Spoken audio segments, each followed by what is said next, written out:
Radio Clédou à Bamako et Koulikoro, 101.2 MHz. Radio Clédou, le journal, avec Sotelma Malitel. Bonjour à tous et bienvenue dans ce 13h, un jour spécial pour la rédaction. Il s'agit de la dernière présentation du journal par Moussa Papa Haïdara, qui est en fin de mission à la Radio Clédou. Bonjour Moussa. Bonjour Bibata Maman Touré, merci beaucoup. Alors les titres de ce journal. Les membres du jury à l'écoute des citoyens à l'issue de la 23e session de l'espace d'interpellation démocratique EID. Cette année, plus de 450 demandes ont été enregistrées, soit un véritable record par rapport aux récentes sessions. L'ouverture des travaux, c'était tout à l'heure. Et puis la marche dispersée de l'opposition malienne par les forces de l'ordre ce week-end, un violent affrontement qui a opposé manifestants et agents de forces de l'ordre dans le grand marché de Bamako. Une rencontre des journalistes d'investigation ouest-africains se tient en ce moment à Niamey. Il s'agit de renforcer leur capacité en matière de couverture des attaques terroristes. Journée mondiale des droits de l'homme, Amnesty International est optimiste sur la situation des droits de l'homme en Afrique. Cette année, la journée internationale des droits de l'homme coïncide avec les 70 ans de la Déclaration universelle des droits de l'homme ce 10 décembre. Mesdames, Messieurs, installez-vous confortablement, c'est parti pour les détails.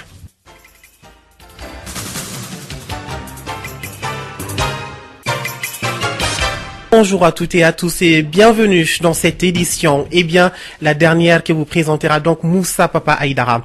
Ouverture ce matin de la 23e édition de l'espace d'interpellation démocratique EID, initié par le médiateur de la République. L'espace d'interpellation démocratique qui est à sa 23e édition a pour objet d'informer les opinions publiques nationales et internationales de l'état de la situation des droits de l'homme au Mali. Il s'agit donc de recenser les interpellations des citoyens pour apporter des solutions.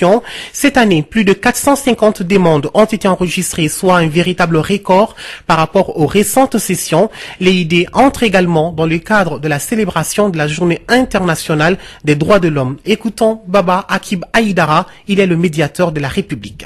Les 41 interpellations lues le 10 décembre 2017 ont toutes reçu de réponses de la part des départements ministériels concernés.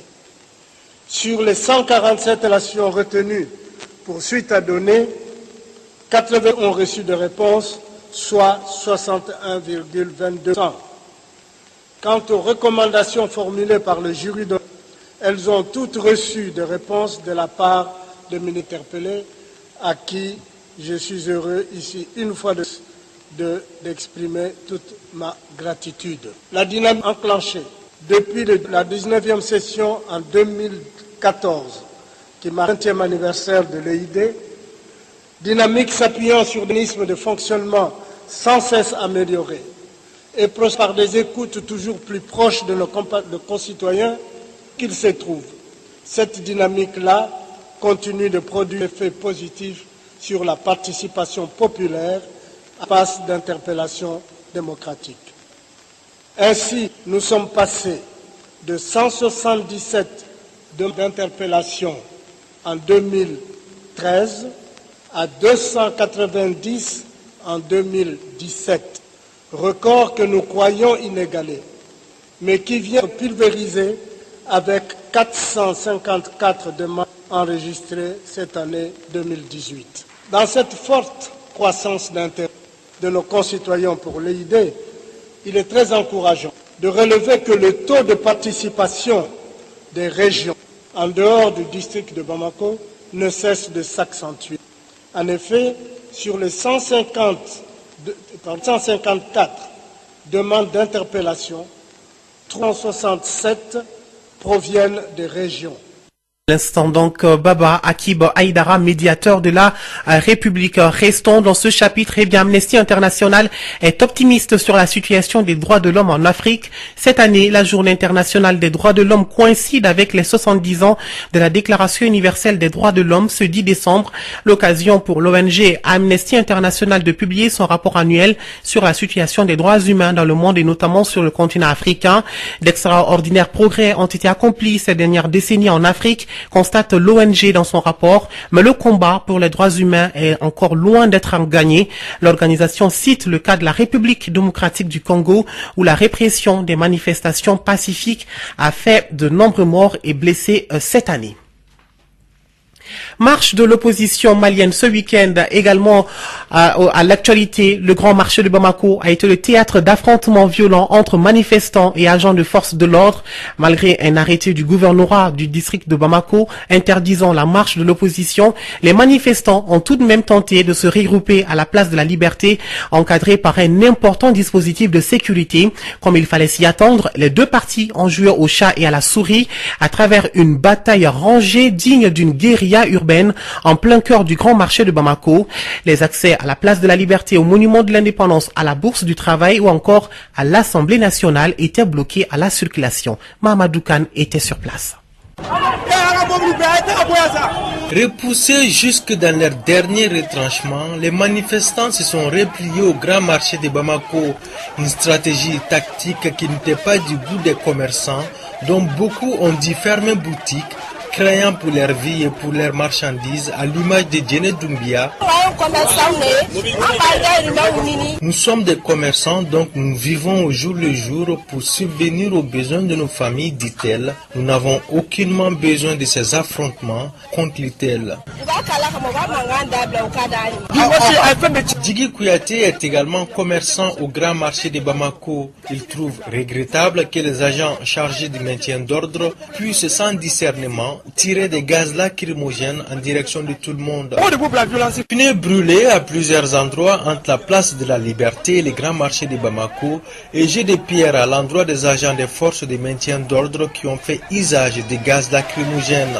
Un mode opératoire classique pour les quelques manifestants de l'opposition déterminés à jouir de leurs droits de marche. Sidi Touré était membre du Front pour la sauvegarde de la démocratie FSD. Marcher est un droit en République du Mali. Ibrahim Boubacar Keïta et son gouvernement veulent maintenir les Maliens dans la dictature. Nous ne sommes pas d'accord. On va se battre jusqu'au bout. Voilà le sens de notre combat. Un combat qui ne se gagnera pas dans les affrontements entre pouvoir en place et opposition. C'est ce que pense Maï Keïta, maire au foyer. Il faut que les politiques s'asseyent. Le Mali, ce n'est pas une question d'intérêt. On n'est plus dans ce tank-là. On est aux questions du patriotisme. Le Mali avant tout. D'après nos informations, à l'issue de cette marche interdite de l'opposition, 4 manifestants ont été arrêtés et seraient au niveau du commissariat du 3e arrondissement de Bamako.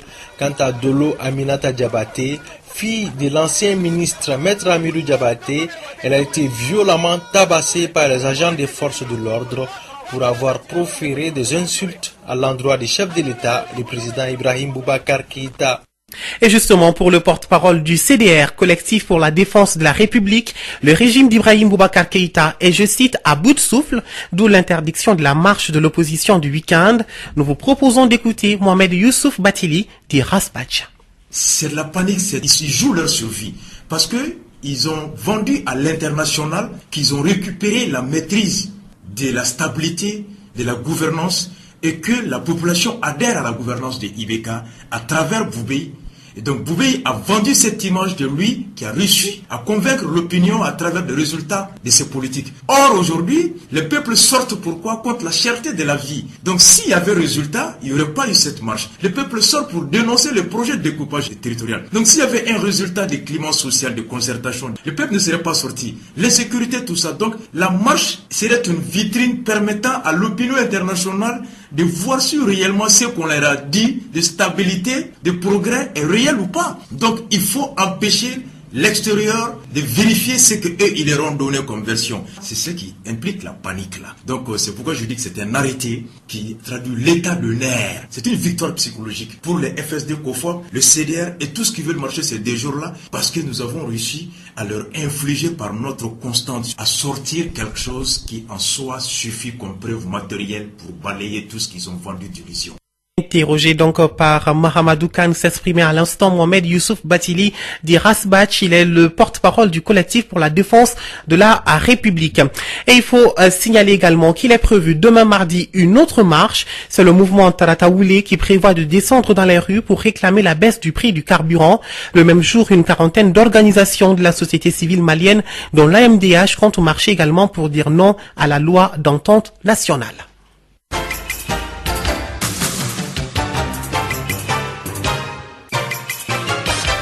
Direction Ségou, le week-end a été marqué dans la 4e région par le lancement des activités de 16 jours d'activisme contre les violences faites aux femmes et aux jeunes filles. C'est à travers une marche et la lecture d'un mémorandum que le gouverneur de la région et les partenaires techniques et financiers ont donné le top départ des activités. On en sait plus avec Yapene Djenebadolo. À Ségou, il s'agissait de sensibiliser les communautés et les décideurs à plus d'action contre les violences basées sur le genre. Cheikh Beroum, représentant FENUAP. Zéro mariage des enfants, zéro mutilation génitale féminine, zéro grossesse non désirée, zéro VIH-Sida chez les jeunes, zéro violence sexuelle. Les jeunes font un plaidoyer fort pour que toutes les jeunes filles soient scolarisées et restent à l'école jusqu'à l'université. Les jeunes filles veulent garder leur dignité, jouir des droits humains consacrés. Tous d'orange vertu, les 2000 jeunes de Ségou ont interpellé sur les pratiques néfastes. Orokia Sidibé, porte-parole des jeunes leaders de Ségou. Nous, jeunes de Ségou, avons décidé cette marche pour non seulement remettre ouvertement cette question si brûlante et épineuse au devant de la scène, à la connaissance de toute la population, mais aussi interpeller tous les leaders.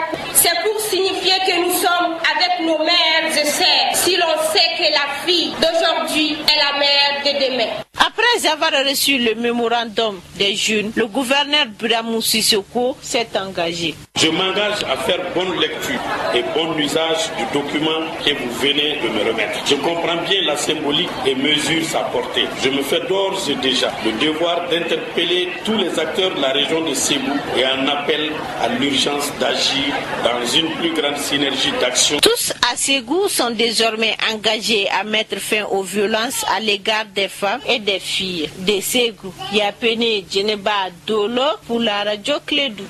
Je vous l'annonçais également dans les titres. Plusieurs journalistes d'investigation ouest-africains sont actuellement en conclave à Niamey au Niger. Ils planchent sur la question justement du journalisme d'investigation dans la zone. Les débats sont dominés par la situation sécuritaire dans le Sahel et les difficultés liées à la couverture d'attaques terroristes. Kassim Traoré est notre envoyé spécial. Les premiers jours de la rencontre des journalistes d'investigation ont été marqués par les témoignages sur la crise sécuritaire. L'immensité de l'espace géographique du Sahel rend la lutte difficile. Comment mieux couvrir les attaques terroristes? La question a été traitée par Ibrahim Moussa du Niger. Généralement, pour les experts, ce qui a été conseillé aux journalistes, c'est d'essayer de voir comment est-ce qu'il faut approcher une situation d'attaque terroriste quand elle se présente. Parce que sans le savoir, de manière inconsciente, les médias ont pendant longtemps joué le jeu de terroriste. Dès qu'une attaque intervienne, les médias traditionnels relayent des informations qui, en réalité, au lieu de servir les terroristes, les gens, sans le savoir, ont joué le jeu. Les enjeux géostratégiques du Sahel font que plusieurs acteurs y interviennent. Les pays africains, mais aussi les puissances internationales. Professeur Issoufou Yaya du Niger. Aujourd'hui, c'est une course mondiale pour l'énergie. Eh bien, les meilleures sources d'énergie, elles sont au Sahel. Aujourd'hui, les ressources minérales, c'est au Sahel qu'on les a à moins de frais. Les investissements, presque tout le monde fait un mouvement pour venir au Sahel parce que l'Eldorado, du point de vue stratégique en ce qui concerne les matières premières, c'est le Sahel. Tout est là à moindre frais avec des dirigeants peu responsables et peu regardants. Si bien que chacun trouve son compte, malheureusement, sauf les Sahéliens. La question de l'équilibre de l'information n'a pas échappé aux journalistes, car il y a avant tout le droit à l'information. Ibrahim Moussa du Niger. Même s'il faut faire l'équilibre de l'information, il faut essayer de prendre dans l'extrait de ce que disent les terroristes ou les djihadistes quelque chose qui doit arranger la communauté, mais pas quelque chose qui va créer la psychose au niveau de la communauté. Les confrères ont dit que les difficultés auxquelles ils sont confrontés, c'est surtout leur propre sécurité. Parce qu'une fois sur le terrain, ils sont vraiment exposés. L'ennemi n'a pas de visage. Selon le colonel-major Ali Mahamadou du Niger, les 2 dernières années, il y a eu 133 morts lors de 80 attaques au Burkina Faso, des milliers de morts au Mali à la même période, tandis que le Niger a enregistré 40 attaques de Boko Haram entre 2015 et 2018. Niamey, Kassim Traoré pour Radio Clédou. Merci bien, Kassim. Il est en ce moment 13h16. Nous sommes en plein pied dans la page sport. Et pour ce faire, je reçois avec beaucoup de plaisir Nana Samake. Bonjour. Bonjour, Moussa Papa Haïdara. Bonjour à toutes et à tous. Alors donc, après la Coupe de la Ligue remportée par l'AS Real face au Stade Malien 2-0, la Ligue du district de Bamako organise la Coupe de l'arbitrage. La compétition débute demain mardi au Stade Omnisport Bodibo Keïta. 2 poules sont constituées à cet effet. Dans la poule A, on a le Stade Malien de Bamako, les 11 créateurs de Nyarela, le club olympique de Bamako, le Lafia Club de Bamako, l'ASB et le Yélin Olympique. La poule B regroupe l'AS Real, le Joliba Athletic Club, l'USFAS, le CSK, la Somme et l'AS Blackstar. 2 rencontres sont au programme demain pour le compte de la première journée. À 17h, le Stade Malien de Bamako reçoit le Yélin Olympique et à 19h, l'USFAS joue contre la Somme. Le mercredi à 17h, le Joliba Athletic Club affronte le CSK. Juste après, les 11 créateurs de Nyarela se mesurent au LCBA. Cette première journée prend fin le jeudi avec à l'affiche AS Real, AS Blackstar et COB ASB. Tout à fait, Nana Samake, tournoi UFOA B des moins de 20 ans, Togo 2018, le Mali est en demi-finale. Cela grâce à sa victoire sur les Burkina Faso 1-0 samedi au stade municipal de Lomé. Pour le compte de la deuxième journée du groupe A, l'unique but des Aiglons a été marqué à la 44e minute de jeu par Boubacar Boubou Kanté.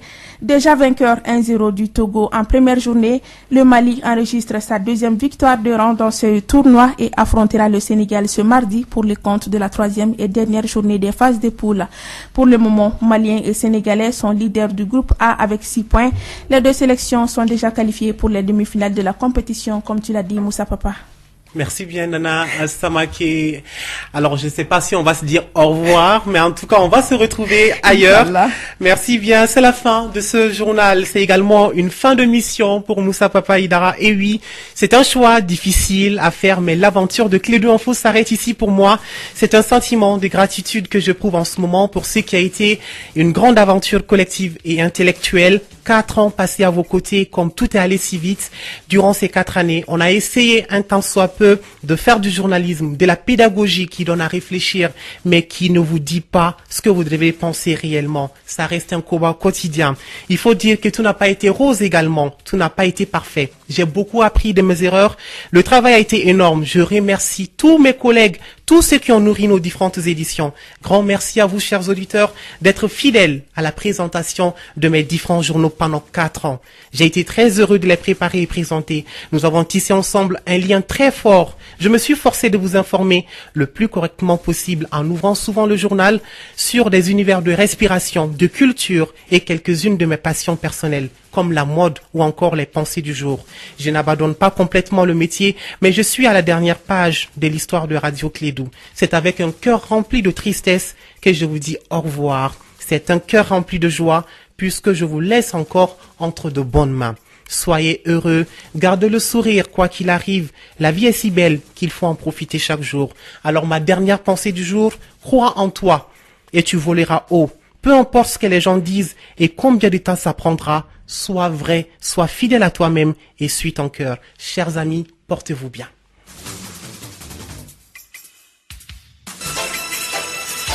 Radio Clédou, le journal avec Sotelma Malitaire. Et Aïta Kashikanama élect.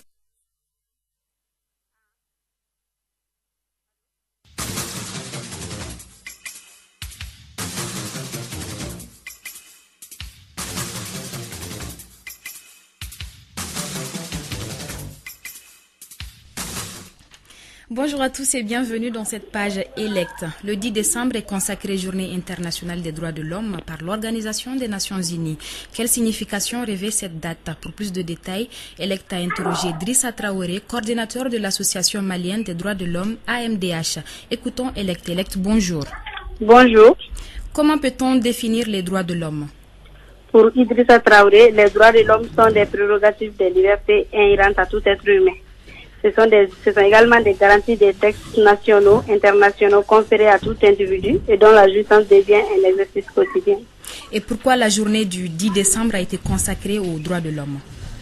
Selon le coordinateur, la journée du 10 décembre est la journée commémorative de la Déclaration universelle des droits de l'homme, signée à San Francisco dans le cadre des Nations Unies. D'une manière générale, quels sont les droits fondamentaux de l'homme? Les droits fondamentaux de l'homme sont répartis en 3 générations qui sont les droits civils et politiques, considérés comme les droits de la première génération. Parmi ces droits, il y a les libertés de mouvement, liberté de manifestation, liberté de religion, liberté de conscience, mais aussi droit à la vie, à l'intégrité de sa personne, l'interdiction de la torture et l'interdiction des violences sexuelles, etc. Alors, élect, il y a aussi des droits économiques. Tout à fait. Il y a les droits économiques, sociaux et culturels. Il constitue la 2e génération et comprend les droits à la sécurité, les droits à l'alimentation, au logement en gros, les droits aux services sociaux de base qui sont garantis par la Constitution malienne. Les droits de l'homme concernent quel autre domaine, élect? Il concerne également les droits au développement, le droit d'accès à l'information comme l'Internet par exemple, le droit d'être informé, le droit à la paix. Ceci constitue la 3e génération. C'est ce qui nous présente Idrissa Traoré de la MDH. Et qu'en est-il du respect de ces droits au Mali? Au dire d'Idrissa Traoré, les organisations des droits de l'homme se plaignent beaucoup de manquements ou d'abus à un certain nombre de droits, comme le droit à la sécurité. Et à quoi la violation des droits de l'homme peut conduire?